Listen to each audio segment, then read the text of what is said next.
Coming in. My name is Bill Baldridge. I'm the Director of Teams if you don't know me. If you can, do me a favor. I have this entire document on the website, so if you could get out your phone, you can go right through what so you know what I'm looking at when I'm talking. So if you could log on to M-XIV Hoops on your cell phone. Once you log on to M-XIV Hoops, if you click on Chicagoland, you'll see where it says recruit, and you click on there and there's a PDF. So it's M-XIV Hoops. Once you get there, click Chicagoland, click recruit, and then I believe it's up on the top left. It'll say PDF, and it'll have all the information that I have in my hand. It's pretty easy to follow.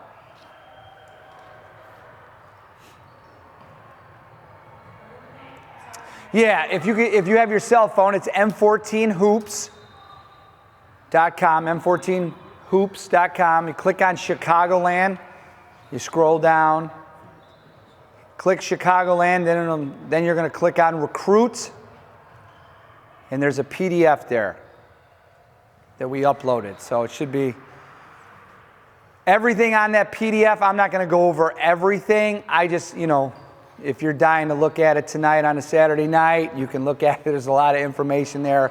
I'm going to go over the stuff that's really important. Starts with requirements. Yep. Everybody find it? We're good? Okay, awesome. Okay, so like I said, my name's Bill Baldridge. I'm the Director of Teams if you don't know me. I've been doing this, a little bit of background. I started coaching in the early 90s. I've been very lucky. I was a high school coach for a long time.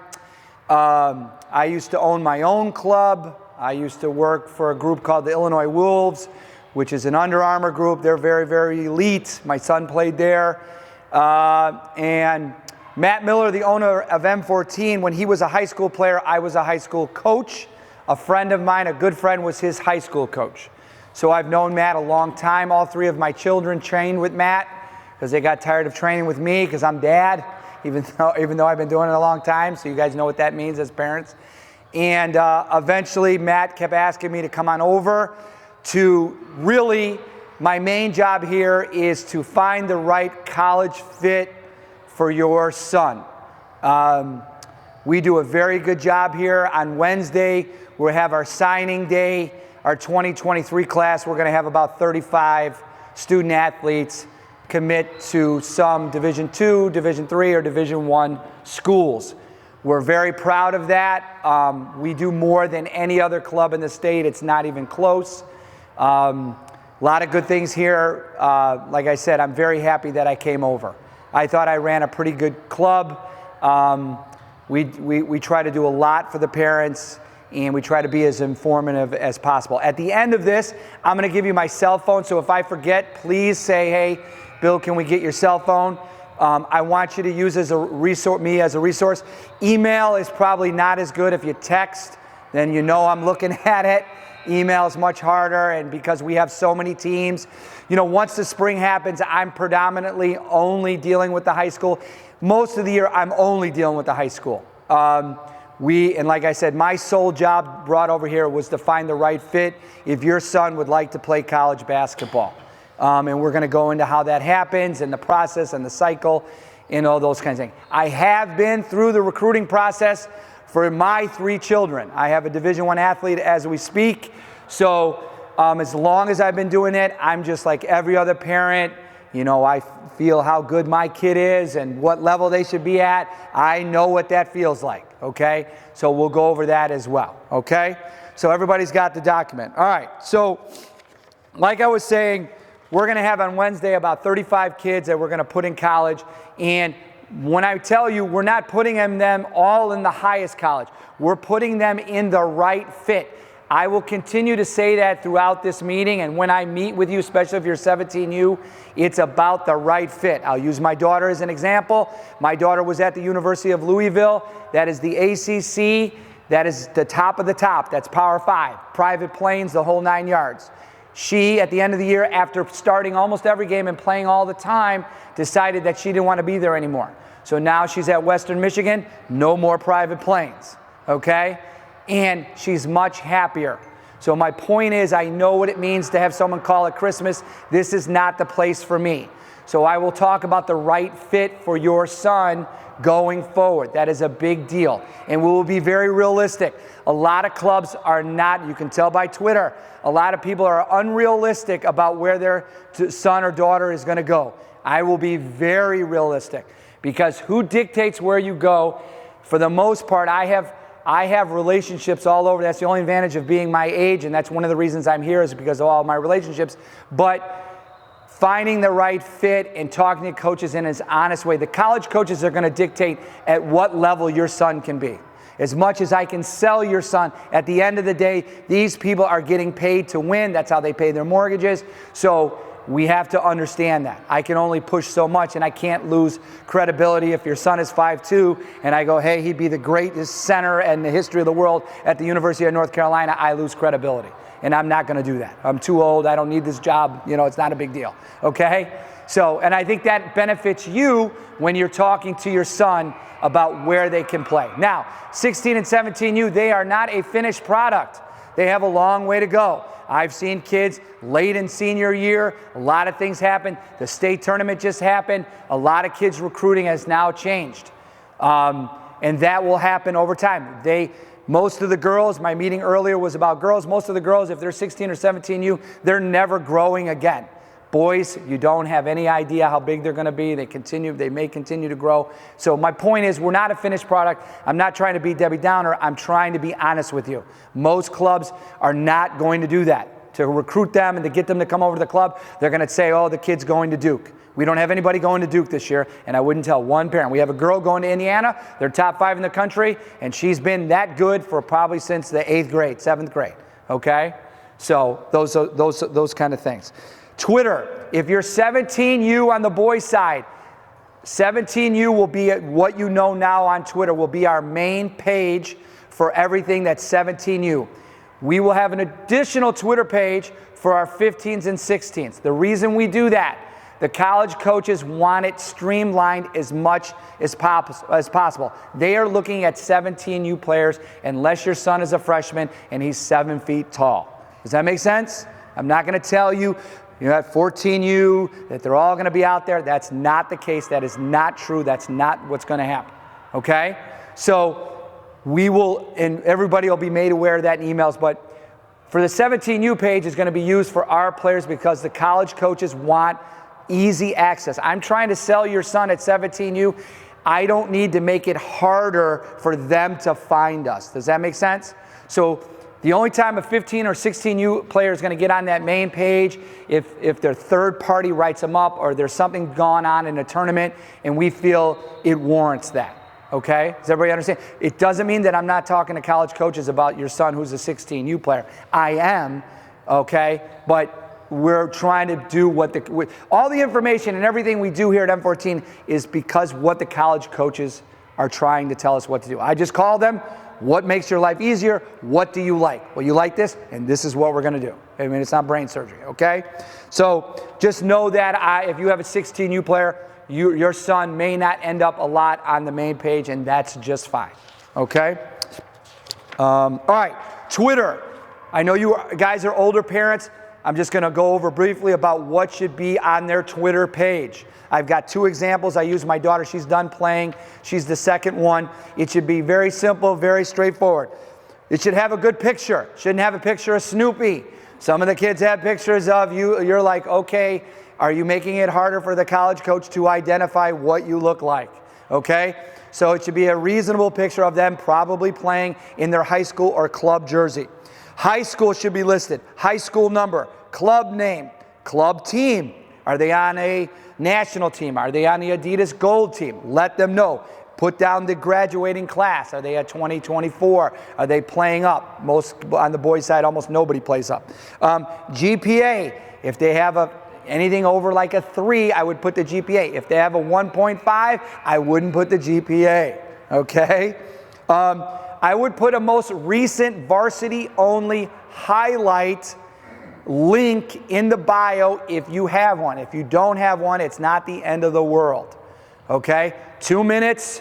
We don't need any rap music. College coaches don't care about the rap music. They want to watch your son play. 2 minutes, okay? And if you've heard this before, I apologize. I'll be quick, okay? With, Baller TV and your high schools, almost all your high schools have Huddle. I'm very technologically challenged, but it's pretty easy to navigate and create a little link, and you put that in the bio, okay? Don't put like freshman highlights or sophomore highlights. Just put varsity or wait for the club season to start. 2 minutes, them playing well, and that's it. Eventually, when your kids are recruited, college coaches are going to be in person, and they're going to watch game film, and they're going to see everybody's warts. Nobody's going to watch a game, and everybody does everything wow, right? Obviously, we're going to try to send them a tape where instead of having 4 points, they had 16, or whatever the case may be, but they understand what they're looking at. We're not pulling the rug over them because, of something like that, okay? Also, put the icon on their Twitter account that looks like an envelope, so they can get DM'd. Most of the time I'm handling the college coaching contacts, but they might say, hey, Jimmy, what time is your game tomorrow? Or, hey, can you tell me your GPA again? Make sure that the college coaches can DM them on Twitter. Make sense? Okay? Because I'm not, I don't want to have to control everything. That's important that they can just reach out to them. Okay? Twitter handle, my daughter's was Baldridge Lizzie. Something simple, straightforward. Not, bigshooter.com or whatever. We don't need any of that, okay? The college coaches don't want that, okay? All right. So then like I said, I showed you 2 examples of a decent Twitter. I know you guys are older, so that's probably not an issue. All right. So what are the choices for them to play college basketball? They can play Division I, they can play Division II, they can play Division III, they can play NAIA, and they can play JUCO. I put that all down here. And then on the next couple pages, I showed you some examples of what that looks like. If someone's playing at the University of Iowa, most of us know it's a Big Ten school, it's a big school, it's a Division I. But you may not know what an NAIA school is. You may not know what a Division III school is in the area. So I just gave you over the next several pages what to look at, okay? Division I, to go over scholarships. Division I offers 13 full ride scholarships. Division II, and this is all in the packet. Division II offers 10. NAIA offers about 8. Division III offers no athletic money, but they will offer academic money, and we will get into that because every Division III school is different. Every financial package will be different. It'll depend on their grant money. It'll depend on your GPA. It'll depend on how big the recruiting class is. There's all kinds of things, and every school is a little bit different, okay? And like I said, I give you some examples of what those schools like. For Division II, when I say 10 scholarships, and you're like, well, obviously they have more than 10 kids on a team. I can give you 50%, I can give you 20%, I can give you all this stuff, and it all varies, okay? I may give you 50% and you 20% because mom and dad doesn't make as much money, so you're gonna get some Pell money, okay? And those are all different depending on what we do, okay? All right. If you have any questions, just please ask. I'm going to try to get through all of it, and then we'll definitely have Q&A at the end, but if you have a question, let me know. All right. I will be sitting down with the 17U players, their families, the kids, throughout the season to get a better idea of what you're interested in. And what I mean by that, I put in here. You should pick your school based on what? When you're talking to your son, okay, I have a son, he's 21. When he was 17, he's answering just like your sons, okay? I don't know, Dad, I don't know. Okay, I get it. But you should have some conversation about, hey, do you want to go away from home? Do you want to stay in the Midwest? No, Dad, I want to go where it's 85. Okay, West Coast, Arizona, whatever. I want a big school. I want a small school. Some of those things I will begin to ask, what interests you? And most of the time they're not going to know. So maybe at the dinner table, like, hey, if Elmhurst University in the area was talking to you, would that interest you? Well, yeah, maybe it would, Mom, because I like to come home from a home-cooked meal. And somebody else might say, no, I want to be as far away as possible because I hate my sister, okay? Whatever the case may be, those conversations I will have with them and you, but you need to be talking to them to just get a little bit of idea about what we're up against, okay?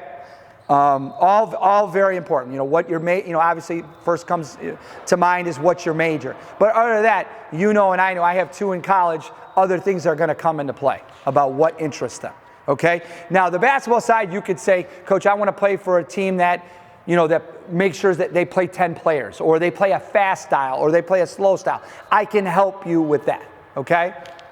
All right. Another thing, like I talked about earlier, if you're 17U or 16U, most likely I know you pretty well. Whoever coaches you this year, your high school coach, you need to start to gather some honest feedback of where your son is. I'm going to be brutally honest. Sometimes I'm too honest, okay? I've already gone through this with my own 3 children, all recruiting, okay? And some clubs are not as honest as others. You can tell by their Twitter page and what they're going to tell you as a parent. I am never going to lie to you, and I'll probably err on the side of caution with college coaches and you, because I don't want to tell you something, you tell your son, and then they're crushed that Duke is not calling. Okay, now I'm using an extreme example, but I'm trying to make everybody understand. At the end of the day, I talk to college coaches. I try to sell you, hey, you're looking for a 2-guard. I have Johnny. He's got good size, good length. He's got great grades. I think he's a good fit. Can you watch him at 2 o'clock on a Saturday? Blah, blah, blah. We're in Louisville. Okay, that's my job. But I can't lose credibility, and I don't think you want me telling your daughter or your son or daughter that, hey, this is going to happen when it's not. Ultimately, the college coaches dictate where you play. I'm selling you, but I can't dictate where they go. Does that make sense? This is how they pay their salary, how they pay their mortgages, how they feed their kids, and there's pressure to win, and they're making the decisions, okay? So I just want to be really upfront about how honest we're going to be. The next several pages, just informative about Division I, II, and III and what that looks like, how many kids play. If you're able to play Division III, Division II, or Division I, you are the elite of the elite. You are a very good high school player most of the time, and I forget the number, it's like 5% or something, okay? And it's a huge commitment. Make sure your son understands that.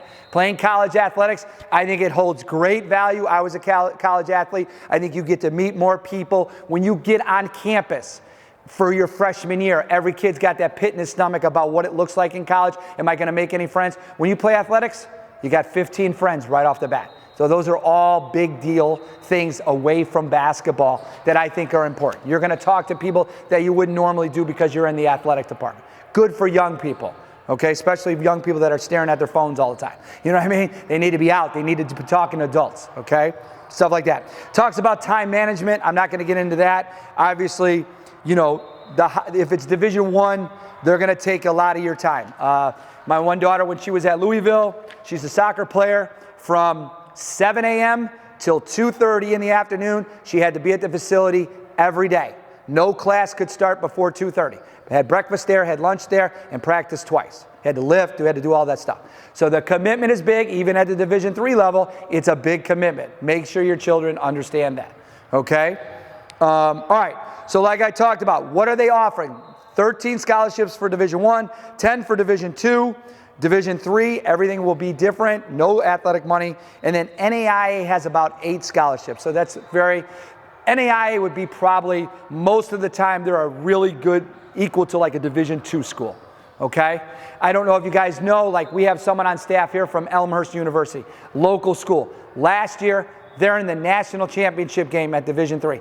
That is very, very good basketball, okay? So just understand, like Wednesday we have 35 kids signing here, and it's our biggest recruiting class yet. That's not an easy thing to do. And it's really cool when your son is getting calls from, any college. Don't take that lightly. That's a big deal for them to take a phone call. It's really cool. It's awesome. I got to go through that with my own kids. My daughter got her first Notre Dame call. We were all like, oh, wait a minute, put the phone down. So it's good. It doesn't matter who's calling. It holds a lot of value, okay? All right, so this is what they can offer you. How are your sons going to be eligible to receive an athletic scholarship? Standardized testing. Now, every year because of COVID, this has changed back and forth, back and forth. As of right now, to be eligible for an athletic scholarship, you do not need a test score, which I think is fantastic. Now, a school can come in and say, no, we want you have to take a test to get in the building, okay? 2/3 roughly of most universities in college or in the country right now are test optional, okay? But as of right now, they don't have to ask you for a test score. And even your elite schools, your Ivy Leagues, a lot of them are dropping, University of Chicago, they're dropping the test. So, which is great. You know what I mean? It's just one less pressure for your son to go through. So you're not getting the tutoring and, they're taking it 87 times and that kind of thing. Now, in addition to the no test, you need, and this is all in here, and I'm going to pick on Division I because they're the most stringent, it's the hardest, so everything else is a little bit less as far as requirements. You need 16 core courses and a 2.3 GPA to be eligible for an athletic scholarship. Those 16 core courses, and they're all listed in here, it's for English and blah, blah, blah. Those classes have to be NCAA approved. So if you were to get on your programs of studies at your local high school, they'll label what classes are NCAA approved. If you go to a suburban big school out here, 99% of the time, most of your classes are going to be NCAA approved. I'll give you an example when maybe it's not. They need the 4th year of English. Your son or daughter's doing well in school in their 4th year. They're like, Dad, Mom, I want to take this English class. I'm tired of the regular class. I want to take Chicago literature 1940 to 1950. Okay, that's an elective at school. That may not be NCAA approved, and that would be something you have to look into. If I was you, I would tell your son to take his fanny right into the counselor's office and go over the transcript and look at all the classes, how many are NCAA approved. I wouldn't have you do it. They need to take some ownership and start participating in their recruitment, okay? But those 16 core courses. Now, so when I ask the kids, and I'm going to make up a profile of all your sons, and I'll be sending off to college. I have their Twitter. I have their GPA. I talk to kids about their GPA, and they say, well, Coach, I got a 3.8. I said, okay, well, they only care about the 16 classes. So when you got an A in aerobics and you got an A in underwater basket weaving, the NCAA does not care about that. Does that make sense? So it's only, you don't get to pick random 16 classes. It's these classes, okay? So that's where we're at to be eligible for an athletic scholarship. 2.3 GPA and no test right now, okay? And then I put Division II and some other stuff in there. And I describe what a core course is, but you can find that at your high school. Okay. All right. So when are the college coaches coming out to watch you? Okay? They're going to come out during a live period. Okay? Live period, and I've labeled it right here when a live period is. A live period means that a Division I coach can come out and watch your son play basketball, sit right on the sideline and watch, okay? Now, over the last few years, and some of you that are older know that, now there's events with their high school where their college coaches can come watch. So if you're in one of those events locally here, they've been very good events. If you play for a high school where, and this is totally up to your high school coach. We're going to go to Riverside Brookfield. We're going to go to Ridgewood. Those are the two big ones because I think I have some college players. You might play for a coach where you don't go to those events, okay? That's strictly up to the high school coach. And then we have what we do here. So those live events. So you might say, I've had parents say, well, my son's not a Division I player, so why do I care about the live periods? Because they're not going to look at my son because he's a Division II player. Here's why. Every college coach wants to go out, regardless of your Division I, II, or III, during the live periods. They want to recruit players. It's a lot of fun, but they are constantly networking. I'm a Division III coach. I can sit on the sidelines and start to network with other coaches. So the point is, everybody's coming out during the live period, okay? Everybody's coming out. So even if you don't have a Division I player, it holds value because everybody's coming out because they like it. It's a good vibe. They're in these towns. They like to travel like all of us do, right? So they're hanging out at the hotel, so that's why it's a must, okay? So I put in here the live events that you're going to play in, and then I labeled the 2 in June. It says scholastic events, and that's with your local high school. Anybody playing in Riverside, Brookfield, or Ridgewood? Couple few? Okay, good. And those are really good events. So for the very first time, they're going to do it with the girls. I don't know if any of you have a daughter. They've never done that before. They're going to do that this year. Okay? So, and then after that, I put the recruiting calendar in there in a more complicated way.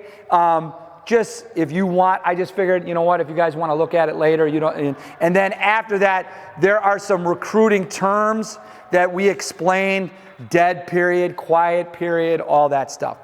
Okay? One of the big things that you need to know on the boys' side,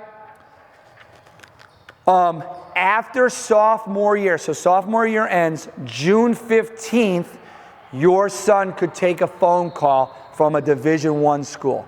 Before that, you could get on the phone with them, but they couldn't call you directly. Does that make sense? Did I explain that? So at June 15th, the summer between sophomore and junior year, they can call you directly, okay? Now, most guys are not getting phone calls there, or they might just get a feeler because it's boys and physically they're waiting on some things, but you could take a phone call. Prior to that, early sophomore, junior year, what ends up happening is the coaches contact me and they say, hey, can you have Johnny call me at 3 o'clock on Tuesday at Eastern Standard Time of 3 o'clock? And then I have to call Johnny, can you call, and blah, blah, blah. Okay, that's how that works. Okay? You know, like on the girls' side, we have a major Power 5 girl. She's on the phone all the time. So, which is good. Okay? All right. So that's when they can take a phone call directly. You can contact or write a coach at any point in time. You can call them anytime you want. Okay? All right. All right, high school timeline. I put this in here.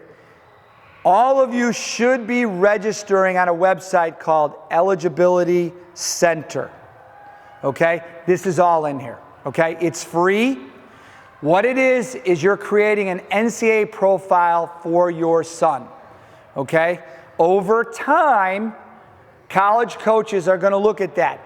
Eventually, your high school counselor is going to upload transcripts. That's where they're looking at things on here. There's a bunch of amateurism things. There's a gazillion things. They've changed the name because it's the NCAA. They like to change all the time, okay? But this is all in there. And if you're not where I say you should be, you're just fine. But you want to have a profile, and it's called Eligibility Center, and it's all in there. Like I said, I'm going to give you my phone number at the end of this. You can text me at any point in time. I just ask when you text me, please put your name, tell me your son's name, and tell me what team they play. Because we have like 60-something teams this spring, and it's a lot of kids. And obviously that's not all high school, but I don't want to be rude and say, I'm sorry, I don't know Johnny, or I don't recognize your last name. Okay? So that's really important. So make sure you do that. Take a look at that. Okay? I put in here college recruiting 5-point plan, 15, 16, and 17. So you guys are 16 and 17. You should be, that's a typo. So like under 15U, it says register with the NCAA Clearinghouse. It's not the Clearinghouse. They just changed the name to Eligibility Center. So that's my fault. I should have changed that. So what you should be doing, you should have, like I said, a 2-minute highlight video on your Twitter. There's also a document on the website that goes into emailing a coach. I'll give you an example. I had a girl that wanted to go to California. She wanted to play for Claremont, which is a really high academic school in Pomona, California. So she started to write letters to the coach, and obviously she didn't send it out till I looked at it. It's not, we're not writing War and Peace. It's a paragraph, that kind of thing. My point is, if you said, hey, Coach Bill, can you look at Johnny's email? He's going to send this out to so-and-so. Absolutely. I'll take a look at it, take this out, this doesn't matter, blah, blah, blah. 16 or 17, elite camps are very big, and I put that in there. Elite camps are where, and if you get an invite and you don't know if it holds value, you could screenshot it and send it to me, and I'll tell you if I think the coach is really interested, or I could call them and say, hey, you invited Johnny to this elite camp in June. Are you really interested in him? Elite camps are usually a good deal. Colleges will invite 50 or 60 kids, not usually. If it's 150 or something, that's too many. If it's 50 or 60, they want to see you, they want to meet you, they want to see your environment, they want to see you and get to know you a little better. So elite camps, I think, hold a lot of value.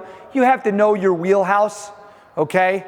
if you're just coming off your junior season and you're a solid player and you average 7 points, I don't think going to, North Carolina's, elite camp is the right thing, because there's going to be McDonald's All-Americans. So I'm saying be reasonable, okay? But elite camps, I think, are a smaller way to get noticed, and I think you get to know the coaches a little bit. And your son will go on the campus, and it's usually just for a day.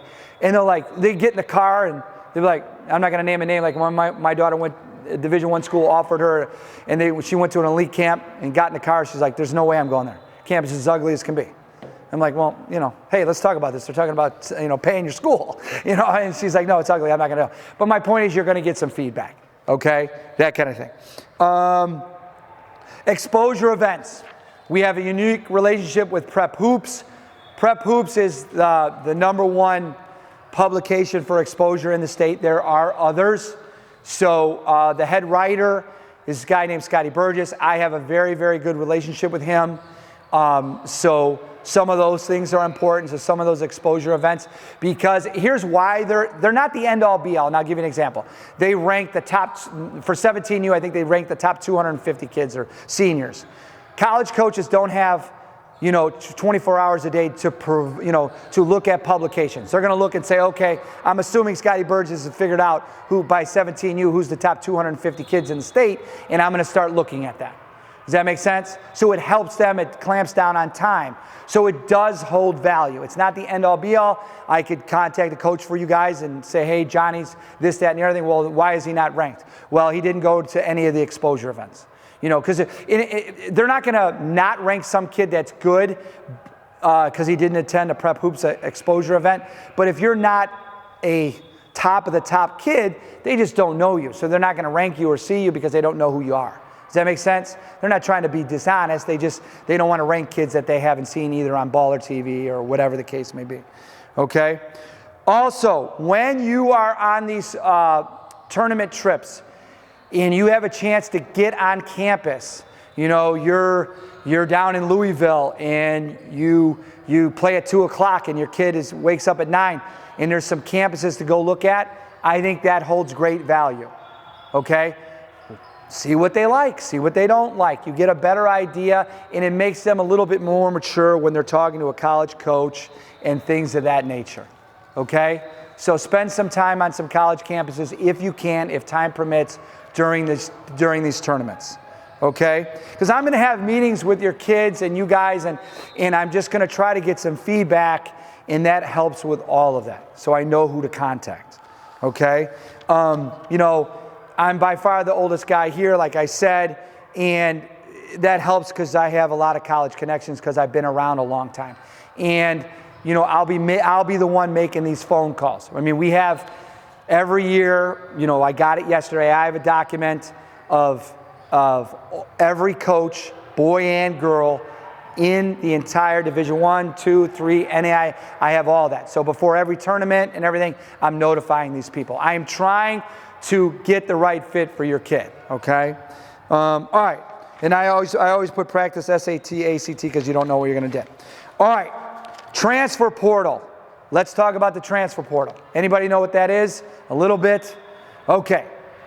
All right, transfer portal is, I'm going to use an extreme example. I'm a basketball player at Iowa. I'm a freshman. I'm in the portal. I'm there, and I barely play. And after that, I'm looking around. I'm like, I don't like the coach, or I don't think I'm good enough. Maybe they recruited me, and I'm not going to play, and I want out of the University of Iowa. You're going to go to administration, and you're going to put your name in the portal. And they literally press a button, and you go into the portal. Last year, my daughter was at Louisville, and she went into the portal at the end of the year. And some of you might have heard this before. So she goes into the portal, and we went really late into the portal. Girls soccer starts August 1st, and we went into the portal in June. Not a good decision, okay? She was hemming and hawing. I don't know if I should leave, and I contacted her. I don't know anything about soccer, which is great. So when I was there cheering for her, I could not complain, right? It's perfect. The other two played basketball, so I could complain all the time. So she's playing soccer, and I'm calling the club coach where she played, because that's you know, like, what are we going to do? Where is she going to go? Because I don't know anything about soccer. So she went into the portal. Literally, they pressed the button. She texts. She goes, Dad, I'm in the portal. 1 hour goes by. Has anybody emailed or contacted you? No. Another hour goes by. Has anybody contacted you? No. So you're like, okay, well, we just gave up an athletic scholarship, all kinds of money, and now we're done. We're in bad shape here. Okay? So then at about the 5th hour, things started happening, and she was contacted, and she got like 50 offers. The point is, you see all these people going in the portal.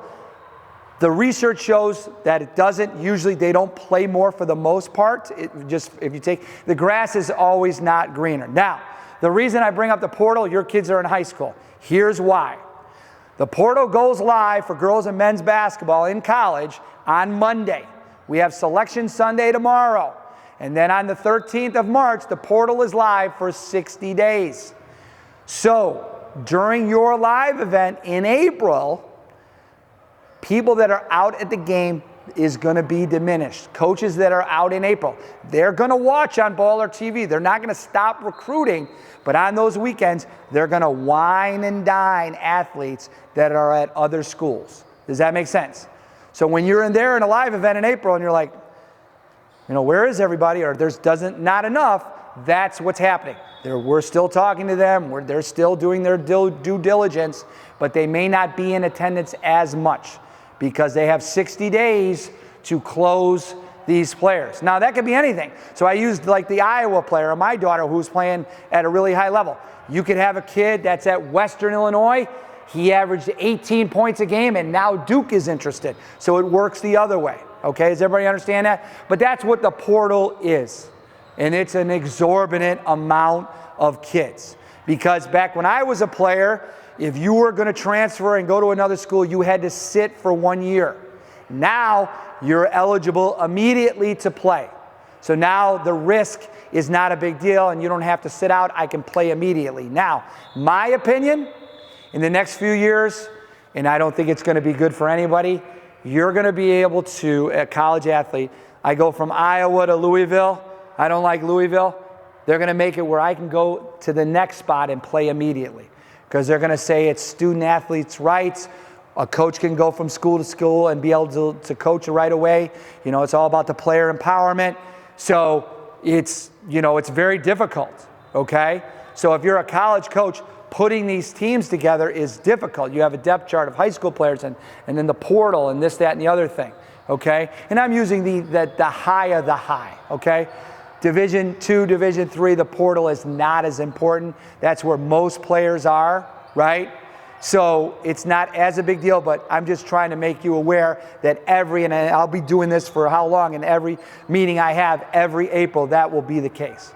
You know, we were not upset, but we're like, okay, if that's the case, why wouldn't you put the live event later? Why even put one in April when we know this is going on?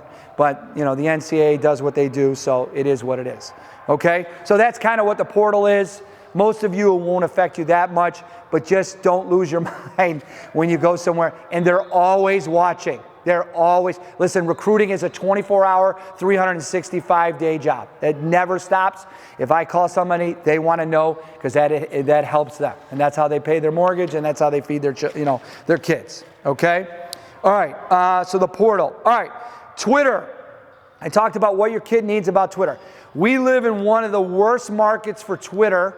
It's not even close. Every college coach tells me that. I talk to club guys at other parts of this country, and it's a cesspool here, okay? Meaning there's going to be a lot of half-truths or no truth at all on Twitter, okay? And your sons or daughters are going to get, we just played that kid, that kid sucks, and I'm better than him, and he got this offer. We have no idea if he really got the offer. I have called college coaches directly and say, hey, you were talking to my kid. You didn't offer. Did you offer? He goes, no, we didn't offer that kid. We didn't offer him, but it says it on Twitter. Okay? So our joke is, with Twitter, drink responsibly. Okay? Please. Okay? If you really want to know something, most of the time I'll know it. Okay? And we are, and I'm a big proponent because I'm a father of 3, we are going to give you the hard truth. You want to know who's recruiting your kid? Just ask me. I'll let you know. I'll let you know. But we are not going to lie to you. And it does nobody any good. because everybody in the business knows what clubs are not telling the truth, what they're saying about this, and we're just not going to do that. It's just unfair to you. You guys pay a lot of money, and we're providing a very good service, and we value that, and we're just not going to do that, okay? So please pay attention to Twitter as far as and please talk to your sons about it as well, because most of it's complete nonsense, okay? And you see, and some universities will, they have one scholarship. They could offer that scholarship to 15 different players, whoever takes it first, okay? That's literally what they could do. So, meaning sometimes it looks like, well, God, there's a lot more scholarships than there should be, but the same scholarships being offered to multiple kids, okay? All right. So let's talk about the recruiting cycle. Because of the portal, everything's getting pushed down the calendar. So if you're a Division I player, your recruiting usually is happening first. If you think you are a Division I player and you're not, if you're a kid, you're waiting and waiting for those phone calls that may not come, or you're talking to some Division I coaches and the offer doesn't come. So then that pushes it back, right? A few of our Division III kids that we're going to promote, have on signing day on Wednesday, they've probably decided in the last 6 weeks about where they're going to go, okay? So my point is, your heart shouldn't be going. You have plenty of time. It's all good, okay? So just please know that, it's not a big rush. And remember, another thing about the Twitter, like so-and-so could get an offer and they're like, oh, I can't believe they got that offer. And then you're like, well, would your son go there? Well, no, he'd never go there. Okay, then what do you care that someone got the offer? Who cares? It's at a part of the country you don't want to go, or it's in a big city and you want him somewhere else. Who knows? You're just trying the right fit for your son, okay? Now, another way for you to just, and they're not a finished product. Your kids have a ways to go, and with their high school, they still have time to grow and get better. But if you're trying to figure out where they fit, go on to a college men's basketball roster, click on a player that is similar to yours. So earlier I used the example, my daughter's a 5'9" point guard. So I got on some websites, 5'9" point guard. Pick a Division I, pick a low, mid-major, low Division I, pick a Division II, look for the 5'9" point guard bio. What are their accolades? Does your kid anywhere near what they have? There might be, and some may not. All conference all 4 years, scored 2,500 points, McDonald's All-American. Well, obviously, that doesn't fit your son, okay? And some it may. You know what I'm saying? I mean, we have a girl at Marquette. Kenzie scored like almost 3,000 points or something. She's like completely insane, okay? But my point is, if you want to kind of know, and it's not like and I don't want to be Debbie Downer because we have a long way to go and there's a lot of room for improvement, but you have to be, again, this is what we should be looking for. Because it's not easy to get for any college to call your son. It's not an easy thing. It's not an easy thing, okay? Because there's a lot of people that they could call, okay? What helps us here is I've been doing this a long time. I have a proven track record. Like I said, we're going to have over 30-something kids. That's the biggest class by far. In the state of Illinois, and I've been doing this a long time, and I think I do a pretty good job, okay? I'm not perfect, but I have put a lot of kids in college. There's no doubt I've done that, and I want to try to help your son, but I want to find the right fit, okay? And they will improve over time, so that's something you guys also can do. Any questions? Any questions? Anything? We will be, just to give you a little bit else, how I do things, I'll work up a bio, especially on the 17U people, at 16-2s, as far as what's your GPA, what's your Twitter, stuff that I hit the college coaches with. I hit all the college coaches before the live events. If we're going to a different part of the country, I'll hit surrounding areas that I think that are not familiar. So if you go to South Carolina, that area is going to get an email from me. Okay, and we're constantly doing that. Twitter, I think I talked a little bit about, just to recap that, 17U main page for the boys will be only for 17U.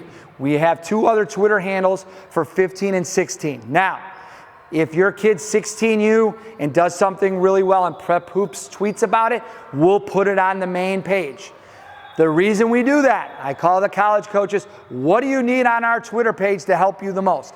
We want 17U players, we want this, this, and this, and that's what we give them. Does that make sense? Now, it's not like we don't want to highlight them, but we have to streamline it somehow because there's so much information for these college coaches. We have to make it easy for them to find your son, okay? So behind the backdrop, I'm constantly emailing, calling, trying to find the right fit. What about this? What about that? But for most players, that's going to be 17U and beyond the season. So you're recruiting, you're done in July. Coach, great, it was awesome. The last tournament, everybody's crying. You know, they're not playing anymore at AAU. All that fall and through the winter, I'm talking to your sons, trying to help them out. You know, like last week, we just had a kid decided that he wanted to change. He doesn't want to go to the school that he's going, and now I'm trying to help him to go somewhere else. And even though it's March, okay? Because, you know, young people are going to change their mind. You know what I mean? That's just the way it is. So, but I'm in constant contact with the college coaches, and I have a lot of fun with it. I love it. You know, my youngest is a senior in high school. She's going to be done, and you know, it's really nice to hear from a family 4 years later that their son or daughter had a great experience. Like I said, I was a college athlete, and I think it holds great value and when they find the right fit. Because I know plenty of people that didn't go to Duke, and they're doing just fine, and they had a phenomenal experience. And they're, you know, they're meeting with those teammates when they're 55 years old. Okay? Any other questions? Yes? So some along the lines with junior colleges during the pandemic where I remember hearing about where they would go to a junior college because they had an extra year of eligibility potentially, where they Yes. would get seen a little bit more. Yes. Chance to improve. So the question was about COVID. Every college athlete got an extra year of eligibility because of COVID. And if I was to look at the calendar, I think we have one more year of kids that will have a fifth year. Will they get an additional COVID year? Okay? My daughter actually missed it by 1 year because she was a 2021 grad. So yes, so that is compromising recruiting a little bit. These last few years have been by far the hardest because of COVID, trying to help kids get them in college. It's been, but we're starting to go back, and I think some good things have come out of it. Maybe we don't test them with the standardized testing. You know, if your kid takes a test and they get a 35, we want to use that. Okay, that's great. But I'm saying they get a 21 and they feel like it's then hey, we don't have to offer it up, and you're still eligible for that kind of thing. Quick, why I think about it, Division III. Everyone's package is going to be a different thing.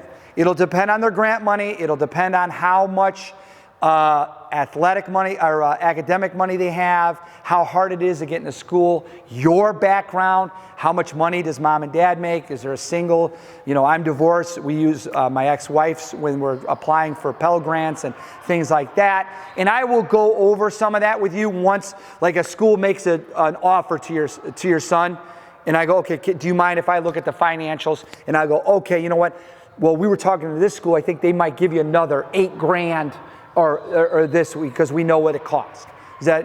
But Division III is a little more difficult because there's no uniformity to it. Everyone is a little bit different, okay? But that doesn't mean they won't come up with a lot of money for you, okay? Any questions? Yes? Yeah, sorry, I have a few. No problem. M-XIV, what's the Twitter handle then for the 17U? For 17U is the one you've been seeing. It's the main one. That's the main one. Yep. And is that covering like all three levels? Yes, that's covering every kid that's 17U. Yep. What is your thought process on the recruitment forms that are on college websites? Okay, so the question was, if you click on most college websites, athletics, they have a recruit form. I don't have a problem with you filling that out at all. So some schools look at it more than others, but just spanning as much information out as possible, I don't have a problem with that. Other recruiting services makes me think of like NCSA. I'm sure you guys are bombarded with that. When I had my own club, I had coach on staff that used to work for them. And they do some good things, but I know it's quite expensive, and everything they do, I'm going to do. So, you know, it's up to you, but I'm going to be contacting people all the time. Okay? Yes, and Captain U and NCS, they're all kind of these recruiting, recruiting services. I'm going to do 99% of that. It's funny, when I had my own club, my right-hand man was an ex-Division I coach, and we used to joke, you should just create your own business, because he was a Division I coach. You know what I mean? That kind of thing. So, yes. On that recruitment form, if it asks for the coach's name and number, You should put mine, director of teams. Let me give you my phone number. So it's Coach Bill at M-XIV, and I'll give you my cell number. Okay? Just Coach Bill, M-XIV. My cell phone number is 630-290-4715. Best way to get a hold of me is text me. Please text me your name. Please text me your son's name and what team they play. I don't want to be rude. I'll have to look at it and be like, oh, yeah, because we have so many teams, so I don't want to come off as, but just because we have a lot of teams, okay? But I'd be happy to give me 24 hours, I'll get back to you. Yep, 630-290-4715. Coach Bill at M-XIV. Last name is Baldridge. You can find my name on the website. My email is there as well. And obviously you can email me anytime. But in the texting world, it's just easier. I know you're getting it instant, or I can get back to you, or it'll pop on my phone all the time. Yes. So back to the ACTs, SATs, and all that. One thing I've noticed, like some of these recruitment forms are asking for those scores. One, we're not finished taking Right. any of that. But two, they're making it like mandatory to put in some sort of number. And there's not like a free form blank where you can say in the process of taking, right. Or how do you answer something like that? Yeah, on the college recruit form, or I would leave it blank. You can't. Really? You have to put something in. Can you type something or is it just for a number? Can you text in, I forgot? It's just a number. Yeah. Right. I don't know. I don't have a good answer for you then. I'll be honest with you. I'm not sure. There's so many of the schools. They probably just haven't updated that, because so many of the schools are not even asking for the number anymore. You know what I mean?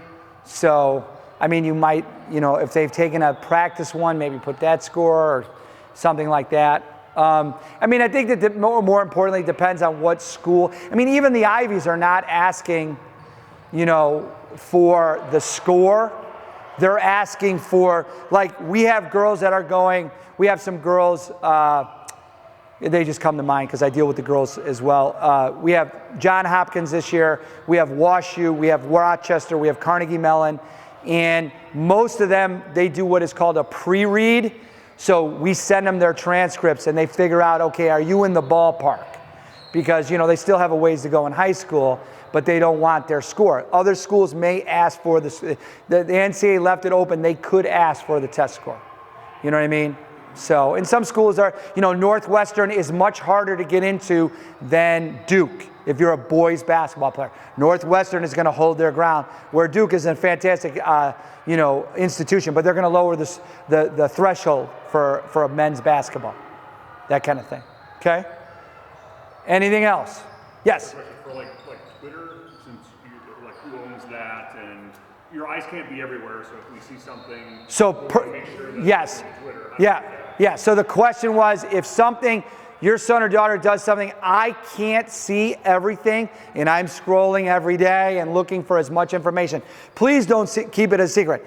Text me, hey Bill, this, whatever. Please bring our attention to it. You can do it to me directly on my cell phone, and may screenshot it, and I missed it. I'm trying not to miss it. I want to promote the kids as much as possible. So please, please, please let me know. Okay? Yes? Along the same lines, so when our season starts with M-XIV, Yes. and we're at our tournaments, how are you getting the results to post So the college, the coaches that work for us, it's their job. They have a template and what they're supposed to do and then what they're supposed to give me. Yeah, so they're supposed to, now, in the defense of them, sometimes some tournament operators are better than others. Meaning, you go up to the table after a game, Johnny had 17, here we go, and there's nothing there, right? That's not good. So my point is it's a requirement at some of the tournaments, they are keeping track of the scores and what people did. Sometimes that's not the case, okay? So the coaches, they can't keep the stats and coach at the same time. Maybe we'll have to believe you, but I'd be happy to promote them. John had 12 points, 8 rebounds, blah, blah, blah. But we're trying to do that the best we can, okay? But a lot of times I'm like, hey, because I'll text the coaches, hey, what happened in this game? We went to the table and they didn't do anything, which is not good, right? That's another selling point for the tournament. They should be doing that. It doesn't take a lot, even if you're asking a parent, which I don't think the parents should be doing any of that, but it is what it is. Especially at a high school tournament. One day shootout and they're in 3rd grade, nobody cares. At 17U and you're in a tournament that matters, they should be, doing something to that effect. Okay, but good question. Anything else? Nothing? All right, yes? Does Adidas do anything as far as association with colleges? I don't know for sure what they're doing on the boys' side with Adidas Gold. I'm not sure. They've made some changes. That specific question has not been addressed. So I don't know. If you're a girl and you play on the 3SSB, everything is filmed on something called Synergy. So it's a little bit easier to navigate. But I've been at some high-level tournaments where they are not keeping track of the stats, which is a joke because the tournament operators have their own social media to be conscious of, and they should be doing a better job. I feel that if you're at 17U, every score should be posted and who the leading scores for at least each team on every single tournament. But that's my own opinion. You know what I'm saying? So, anything else? Okay. Well, thanks for coming in, guys. Please use me as a resource. Give me 24 hours. I'd be happy to talk to you. The more we put in college, the better off. I just want to find them the right fit. Okay? All right. Thanks for coming in. It's nice meeting all of you. All right.